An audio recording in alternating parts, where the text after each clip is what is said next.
โอ้ยฝ่าเอ้ยฝ่าห้องตึงข้ามเขาพึ่งไปเสียงใหม่ตกมาหอดของไฟฝ่าเป็นสีคึมคึมหัวใจน้องหวังแต่แฟนหวังแต่แฟน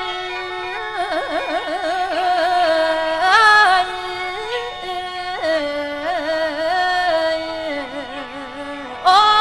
ยล่ะนะ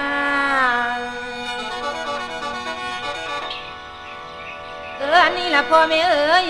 เมษายนกลายไปแล้วพฤษภาผัดมาต่อ